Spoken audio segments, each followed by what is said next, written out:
जानिए हर सच की कहानी दिनेश ठक्कर की जुबान आपके अपने नेशनल न्यूज इंडिया पर। ईसाई मिशनरियां बहुत बुरी तरह से इस देश पर हावी हो रही थी। गरीबों, दलितों, शोषितों, पीड़ितों, मजदूरों, मजलूमों का धर्म परिवर्तन कराया जा रहा था।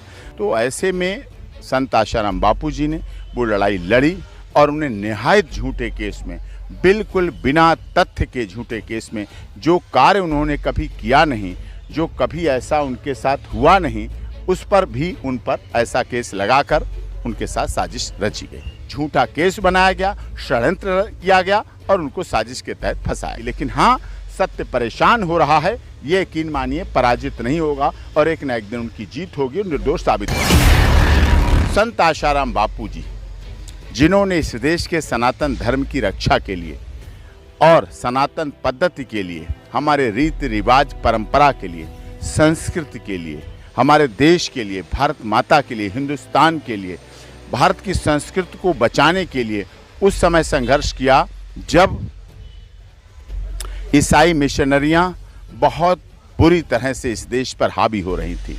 गरीबों, दलितों, शोषितों, पीड़ितों, मजदूरों, मजलूमों का धर्म परिवर्तन कराया जा रहा था। उन्हें पैसे लालच देकर कराया जा रहा था, कपड़े देकर धर्म परिवर्तन कराया जा रहा था, राशन की बैग देकर धर्म परिवर्तन उनसे कराया जाता था, उनकी शादियां और घर बनवाने के नाम पर धर्म परिवर्तन कराया जाता था।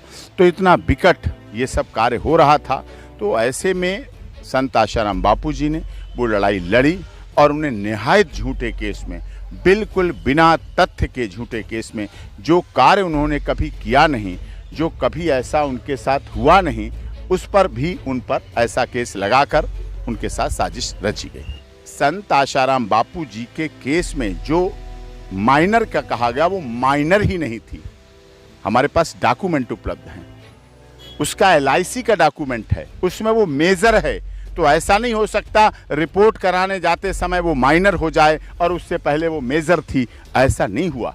लेकिन सच्चाई है कि ना वो माइनर थी, झूठा केस बनाया गया, षड्यंत्र किया गया और उनको साजिश के तहत फंसाया। लेकिन हाँ, सत्य परेशान हो रहा है, ये यकीन मानिए पराजित नहीं होगा और एक न एक दिन उनकी जीत होगी, निर्दोष साबित होंगे। जानिए हर सच की कहानी दिनेश ठक्कर की जुबान आपके अपने नेशनल न्यूज इंडिया पर।